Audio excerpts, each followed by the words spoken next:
ಕೆಲಸ ಮಾಡೋರಿದ್ರ ಹಾಂ ಸ್ವಲ್ಪ ಲೇಬರ್ ಖರ್ಚು ಕಮ್ಮಿ ಆಗಿ ಹಾಂ ರೂಪಾಯಿ ಹೆಚ್ಚಿಗೆ ಉಳಿತಾವ. ಓಕೆ. ಶರಣ್ರಿಪ್ಪ ಎಲ್ಲರಿಗೂ ಎಲ್ಲರೂ ಚಲೋ ಇದ್ದೀರಿ ಅಂತ ತಿಳಿದನ್ರಿ. ಈ ಪ್ರೆಸೆಂಟ್ ನಾ ಎಲ್ಲಿದ್ದಾನೆ ಅಂದ್ರೆ ನಮ್ಮ ಊರು ಬಾಜುನ ಇರೋ ಕೋಟೆಯೊಳದಾಗ ಅದಾನೆ. ಅದು ಬೇರೆ ನಮ್ಮ ಮಾವರ್ತರ ಹೊಲ್ದಾಗ ಅದಾನೆ. ಅವ್ರು ಒಂದು ಮಿನಿಮಮ್ ಅಂದರೆ ಒಂದು 5-6 ಎಕರೆ ಇರ್ತಲ್ಲ ಮಮ್ಮ. 5-6 ಎಕರೆ ಆಕತಿ. ಇಲ್ಲಿ ಸೀಡಿಂಗ್ ಅಂತ ಮಾಡ್ಯಾರ. ಅಂದ್ರೆ ಈ ಭತ್ತ ಬೆಳೆಯೋಕೆ ಏನೇನು ಬೇಕು ಸೀಡ್ಸ್ ಅದನ್ನು ಇಲ್ಲಿ ಬೆಳೀತಾ ಇದಾರೆ. ಒಂದು ಈ ಕಡೆ ಭಾಗದಾಗ ಜಾಸ್ತಿ ಬೆಳೆಯಕತ್ತಾರೆ. ಇದನ್ನು ಯಾಕೆ ಬೆಳೆಯಕತ್ತಾರ ಅಂತೇಳಿ ಅವ್ರನ್ನ ಕೇಳೋಣ. ಅದು ಹೆಂಗೆ ಬೆಳಿಬೇಕು, ಎಷ್ಟು ಆದಾಯ ಐತಿ ಇದರಿಂದ ಅಂತೇಳಿ ಫುಲ್ ಕಂಪ್ಲೀಟ್ ಈ ವಿಡಿಯೋದಾಗ ತಿಳಿಸ್ಕೊಡ್ತೀನಿ. ಬನ್ನಿರಿ ಅವ್ರನ್ನ ಡೈರೆಕ್ಟ್ ಮಾತಾಡ್ಸೋಣ. ನಮಸ್ಕಾರ ಸರ್. ನಮಸ್ಕಾರ. ನೀವು ಇದನ್ನು ಸೀಡ್ಸ್ ಯಾವ ಕಂಪ್ನಿಯಿಂದ ಬೆಳೀತಾ ಇದ್ದೀರಾ, ಯಾವ ಕಂಪ್ನಿಯವ್ರು ಕೊಡ್ತಾರ, ನಿಮಗೆ ಅದರಿಂದ ಉಪಯೋಗ ಏನೇನು, ಇದನ್ನು ಹೆಂಗೆ ಬೆಳಿಬೇಕು ಜನರಿಗೆ ಒಂದು ಸ್ವಲ್ಪ ತಿಳಿಸ್ಕೊಡ್ಬೇಕು ಈ ವಿಡಿಯೋ ಮುಖಾಂತರ. ಇದು ಬಾಯರ್ ಕಂಪ್ನಿ ಅಂತ ಇದೆ. ಹಾಂ, ಬಾಯರ್ ಕಂಪ್ನಿಯಿಂದ ಇದು ಕಮರ್ಷಿಯಲ್ ಏನು ಭತ್ತ ಹಚ್ತೀವಲ್ಲ, ಹಾಂ ರೀ. ಕಮರ್ಷಿಯಲ್ ಭತ್ತದಿಂದ ಇದ್ರ ಸ್ವಲ್ಪ ಇನ್ಕಮ್ ಜಾಸ್ತಿ ಇದೆ.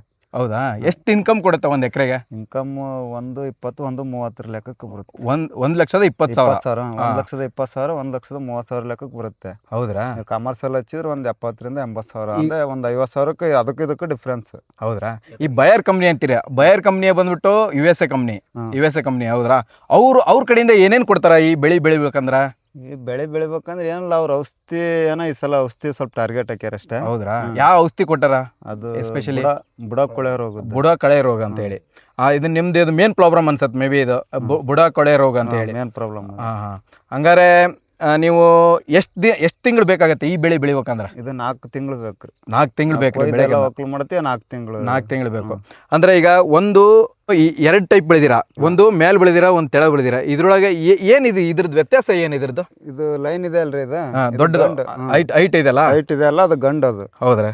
ಆ ಕಡೆಗೆ ಅದು ಪಕ್ಕದಾಗ ಇರುತ್ತಲ್ಲ, ಅದು ಹೆಣ್ಣದು. ಅದಕ್ಕೆ ಕ್ರಾಸ್ ಬ್ರೀಡಿಂಗ್ ಅಂತ ಕ್ರಾಸ್ ಇದು ಮಾಡ್ತೀವಿ. ಕ್ರಾಸಿಂಗ್ ಮಾಡ್ತೀರಾ? ಅಂದ್ರೆ ಕ್ರಾಸ್ ಪಾಲಿನೇಷನ್ ಅಂತ ಹೇಳಿ. ಪಾಲಿನೇಷನ್. ಈಗ ಹಗ್ಗ ಎಳಿತೀವಲ್ಲ, ಅದು ಎಷ್ಟು ದಿನ ಅಂತ ಹೇಳ್ತೀರಾ ನೀವು? 15 ದಿನ ಹೇಳ್ತೀವಿ. 15 ದಿನ ಹೇಳ್ತೀರಿ. ಅಂದ್ರೆ ನೀವು ಎಷ್ಟು ತಿಂಗಳಿಗೆ ಹಚ್ಚಿ ಮೇಲೆ ಇದು ಈ ನಮ್ನಿ ಇದಾಗತ್ತದ? 3 ತಿಂಗಳಿಗೆ ಬರುತ್ತೆ ಇದು ಹಗ್ಗ. 3 ತಿಂಗಳಿಗೆ ಬರುತ್ತೆ. 3 ತಿಂಗಳಿಗೆ ಬರುತ್ತೆ ಕ್ರಾಸ್ ಬ್ರೀಡಿಂಗ್ ಮಾಡಕ್ಕೆ. ಹಾ. ಇದರಿಂದ ಹಂಗಾರೆ ನಿಮ್ದು ಮೇನ್ ಪ್ರಾಬ್ಲಮ್ ಏನು ಇದ್ರದ್ದು? ಲೇಬರ್ ತೊಂದ್ರಿ.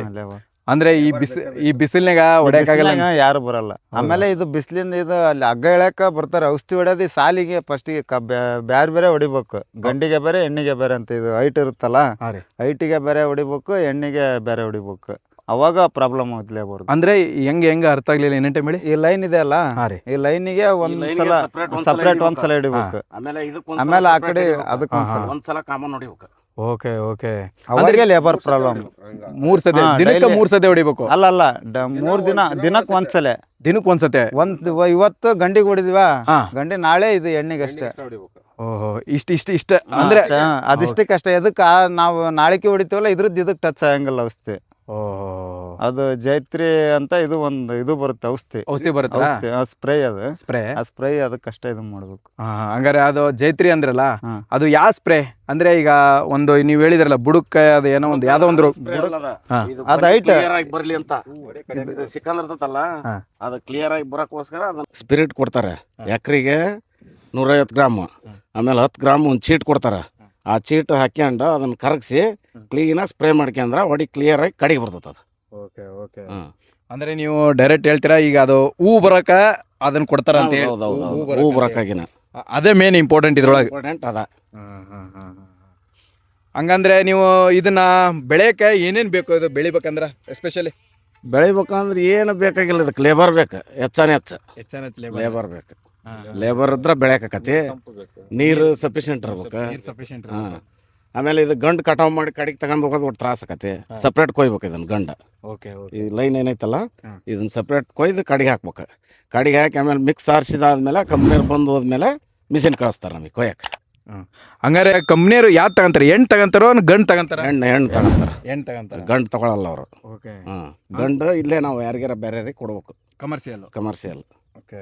ಅದನ್ನ ಹಂಗಾರೆ ಗಂಡು ನಾವು ಉಣ್ಬೋದು? ಏನಾಗಲ್ಲ, ಉಣ್ಣಾಕ್ ಬರಲ್ಲ. ಅದು ದಪ್ಪ ಆಕತ್ತದ. ಅಕ್ಕಿ ದಪ್ಪ ಆಗತ್ತರ.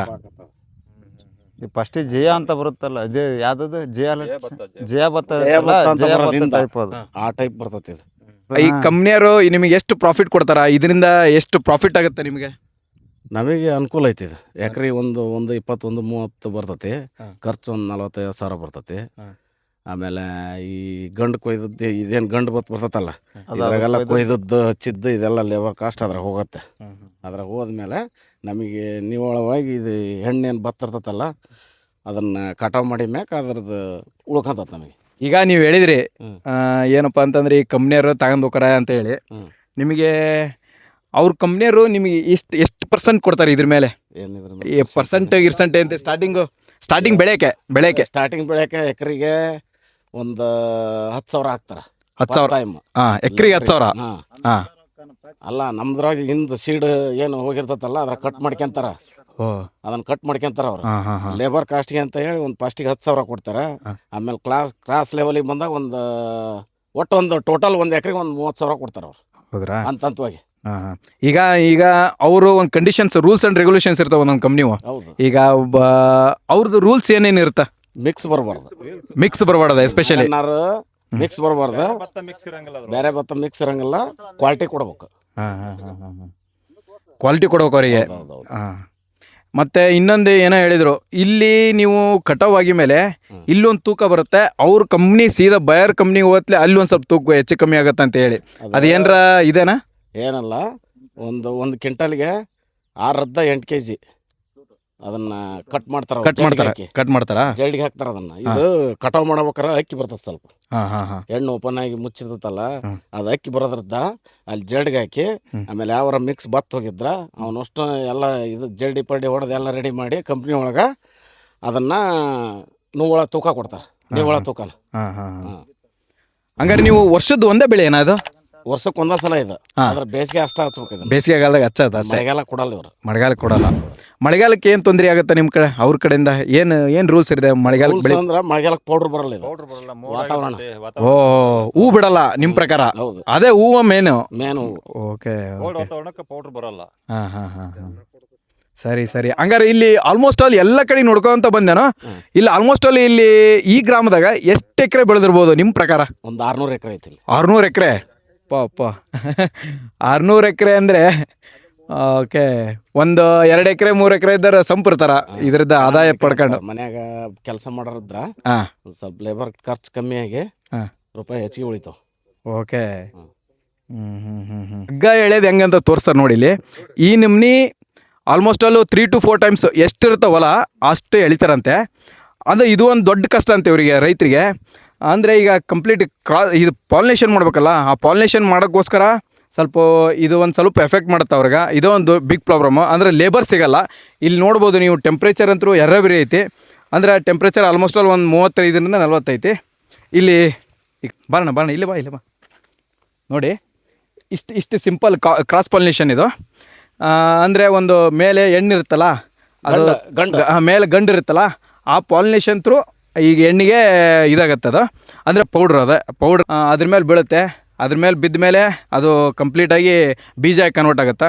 ಅದನ್ನು ಕಂಪ್ನಿಯರು ತಗೊಂಡು ಹೋಗಿ ಮೇಲೆ ಅಲ್ಲಿ ಒಂದು ಸ್ವಲ್ಪ ಫಿಲ್ಟ್ರ್ ಮಾಡಿ ಅದನ್ನು ಪ್ಯೂವರ್ ಸೀಡ್ಸ್ ಏನಿರ್ತಾ ಅದನ್ನು ಇವ್ರಿಗೆ ಜನರಿಗೆ ಮತ್ತು ಯಾವ ಕಂಟ್ರೀಸಿಗೆ ಕಳಿಸ್ಬೋದು? ಇನ್ನಲ್ಲ ಕಂಟ್ರಿ ಬೇರೆ ಎಕ್ಸ್ಪೋರ್ಟ್ ಹೊರದೇಶಕ್ಕೆ. ಈಗ ಸದ್ಯ ಇಲ್ಲಿದ್ದ ಡೆಲ್ಲಿಗೆ ಹೋಯ್ತಾರ. ಡೆಲ್ಲಿದ್ದ ಅವರು ಮತ್ತೆ ಯಾವ್ದಕ್ಕೆ ಇದನ್ನ ಮಾಡ್ತಾರ ಗೊತ್ತಾಗಲ್ಲ ನಮಗೆ. ಹೌದಾ? ಅಂದ್ರೆ ನಿಮಗೆ ಮಾಹಿತಿ ಕೊಟ್ಟಲ್ಲ ಅದ್ರ ಬಗ್ಗೆ? ಈಗ ಬಯರ್ ಅಂದರೆ ಆಲ್ಮೋಸ್ಟ್ ಆಲ್ USA ಕಂಪ್ನಿ, ನಾವೆಲ್ಲ ಕೇಳಿರ್ಬೋದು. USA ಗಂತರೂ ಈ ಸೀಡ್ಸ್ ಬೆಳೆಯೋಕ್ಕಾಗಲ್ಲ, ಯಾಕಂದರೆ ಅಲ್ಲಿ ಓನ್ಲಿ ಒಂದು ಸೀಸನ್ ಬೆಳಿಬೋದು. ನಾನು ರಿಸರ್ಚ್ ಮಾಡಿದ ಪ್ರಕಾರ. ನಿಮ್ಗೇನಾರ ಈ ವಿಡಿಯೋ ಇಷ್ಟ ಆಯ್ತಂದ್ರೆ ಲೈಕ್ ಮಾಡಿ, ಶೇರ್ ಮಾಡಿ. ಸಿಗಣ್ರಿ ನೆಕ್ಸ್ಟ್ ವಿಡಿಯೋದಾಗ.